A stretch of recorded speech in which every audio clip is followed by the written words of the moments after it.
વિનાશ વેર્યો છે તો વરસાદે વિરામ લીધા પછી પણ પાણી નથી ઓસર્યા અને રાધનપુર, સાંતલપુર સહિતના વિસ્તારોના ગામડાઓમાં પાણી ભરાયેલા જોવા મળ્યા છે। હજુ પણ પાણી ઘરોમાં ઘૂસેલા છે, ભરાયેલા છે, પાણી નથી ઓસર્યા। સાંતલપુરના મઢુતરા ગામમાં હજુ પણ પાણી નથી ઓસર્યા। લોકોને પારાવાર મુશ્કેલીનો સામનો કરવાનો વારો આવ્યો છે। ઠાકોરવાસમાં 80 થી વધુ ઘરોમાં હજુ પણ પાણી ભરાયેલા છે। વરસાદી આફતમાં લોકોની તમામ ઘરવખરી પાણીમાં તણાઈ ગઈ છે। લોકોને નુકસાન પહોંચ્યું છે। લોકો પાસે રહેવા, જમવા, ખાવા પીવા માટે ચોખ્ખા પાણીની પણ વ્યવસ્થા નથી અને લોકો તંત્ર પાસે સહાયની માંગ કરી રહ્યા છે। પાણી નિકાલની વ્યવસ્થાની માંગ કરી રહ્યા છે। જીવન જરૂરિયાતની વસ્તુઓ માટે વળતર ચૂકવવા લોકો માંગ કરી રહ્યા છે।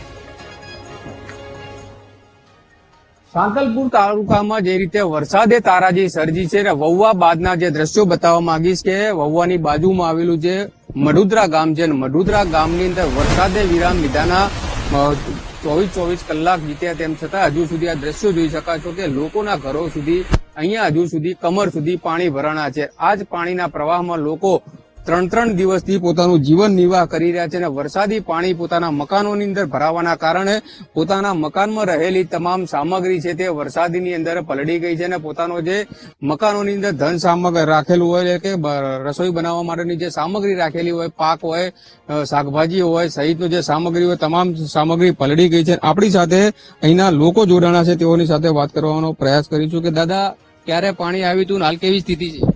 12:30 વાગે પાણી હતું સાહેબ અને તારના જાગી નહીં રહ્યા, હજુ સુતા નથી, બહુ તકલીફ છે પાણી વાળી।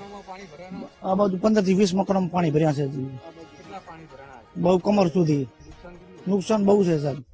ઘર વખરીને બધું પલાળી દીધું બધું। માંગ હવે કાંઈ થોડું ઘણું ગરીબાને જે થોડું ઘણું દેવું એ આપે। ડેપ્યુટી સરપંચ જોડાણા છે, તેઓની સાથે વાત કરીશું। સરપંચ, આખો ચિતાર આ વિસ્તારનો કઈ રીતનો હતો, ક્યારે પાણી આવ્યા હતા અને હાલ કેવી સ્થિતિ છે?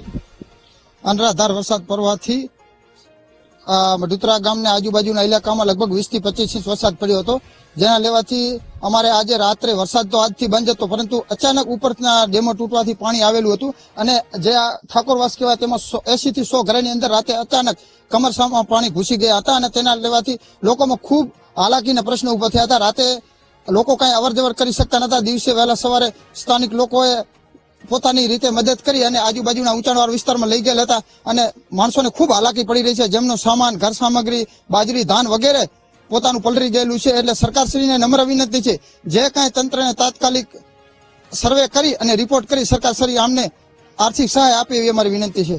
ચોક્કસથી કહી શકાય કે મઢુતરા ગામની અંદર જે રીતે તારાજી સર્જાણી છે ને તારાજી બાદ વરસાદ થંભી ગયાના કલાકો વીત્યા તેમ છતાં હજુ સુધી જે મઢુતરા ગામનું જે નીચાણવાળો વિસ્તાર એટલે કે ઠાકોરવાસ વિસ્તાર છે, આ વિસ્તારોના આવેલા 80 થી વધુ મકાનોમાં હજુ સુધી કમર સુધી પાણી ભરાણા છે અને લોકોની ઘરવખરી પલળી જવાના કારણે લોકો સરકાર સામે સત્વરે સર્વે કરવામાં આવે અને સર્વે કરીને સહાય ચૂકવવાની માંગ કરી રહ્યા છે।